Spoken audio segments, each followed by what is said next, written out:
Islamic Research Center. بسم اللہ الرحمن الرحیم۔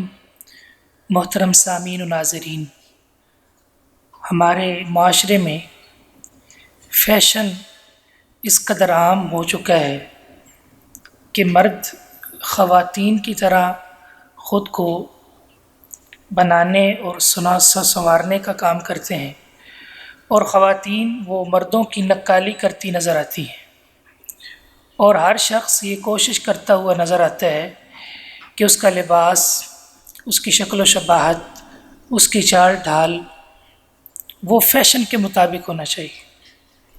گویا کہ فیشن کوئی اللہ رب العزت کی طرف سے کوئی فرض کردہ امر ہے، حکم ہے، جس کی ہر ایک اتباع اور اقتداء کر رہا ہے۔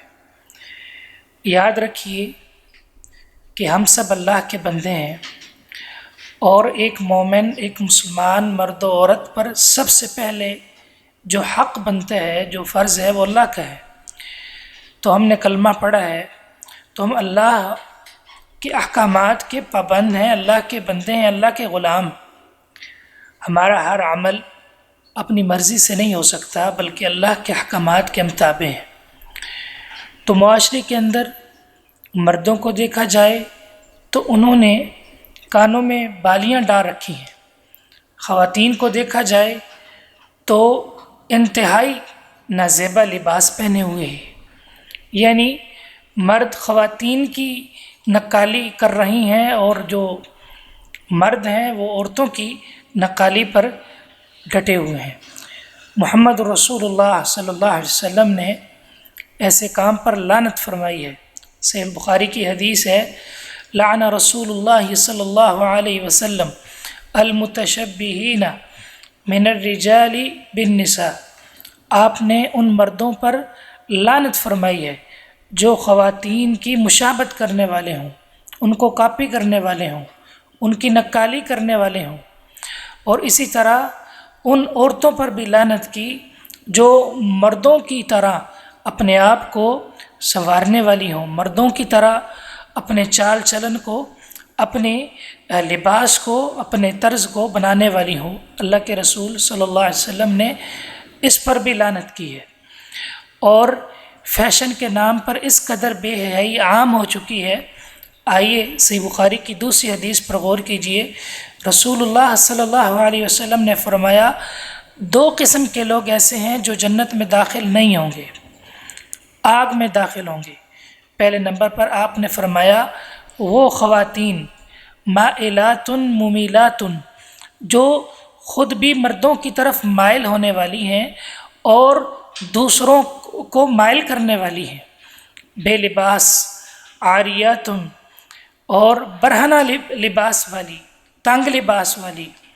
رسول اللہ صلی اللہ علیہ وسلم نے فرمایا یہ جنت تو کیا، یہ جنت کی خوشبو بھی نہیں پا سکے گی۔ تو افسوس یہ ہے کہ خواتین وہ اللہ رب العزت کا جو دائرہ کار ہے اس سے نکلنے کی کوشش کر رہی ہیں، نکلی ہوئی ہیں، اور مرد جو ہے وہ بھی اپنی شناخت کو چینج کیے ہوئے ہیں۔ رسول اللہ صلی اللہ علیہ وسلم نے حکم دیا ہے کہ مرد جو ہے وہ داڑھی کا اہتمام کرے۔ کتنے ہی ایسے لوگ ہیں کہ وہ اللہ رب العزت کے نبی کی جو سنت ہے، آپ کا حکم ہے، اس کو منڈوانے پر ڈٹے ہوئے ہیں۔ یہ مرد اور عورت کے اندر فرق کرنے والی چیز ہے داڑھی، اور خواتین ان کا لباس ہے وہ سنت کے مطابق نہیں، حجاب نہیں، اور ان کی جو لباس ہے وہ ٹخنوں سے اوپر ہوتا ہے، اور مردوں کا لباس ٹخنوں سے نیچے ہے۔ حالانکہ رسول اللہ صلی اللہ علیہ وسلم نے فرمایا کہ عورت ساری کی ساری عورہ ہے، پردہ ہے، اس کا لباس یہ ہے کہ اس کے پاؤں بھی ڈھانپے ہونے چاہیے، اور مرد کا لباس یہ بیان کیا کہ جو حصہ کپڑے کا ٹخنے سے نیچے ہوگا فہو فی النار، وہ آگ میں ہوگا۔ تو اس لیے مردوں کو چاہیے کہ وہ اپنے دائرہ کار میں رہیں، خواتین کو چاہیے جو اللہ رب العزت نے ان کے لیے دائرہ کار رکھا ہے اس میں وہ رہیں۔ اسی طرح بعض لوگوں کو دیکھا ہے کہ ان کے بازو میں چھلا ہوتا ہے، کوئی اس طرح کا انہوں نے پہنا ہوتا ہے، تو یہ کیا ہے؟ بعض لوگ مصائب سے بچنے کے لیے پہنتے ہیں، تو یاد رکھیے یہ شرک ہے۔ اور بعض خواتین کی مشابہت میں پہنتے ہیں اور بعض محض فیشن کی وجہ سے پہن لیتے ہیں، تو یاد رکھیے یہ سارے کام ایسے ہیں جن کی اجازت محمد رسول اللہ صلی اللہ علیہ وسلم نے ہمیں نہیں دی۔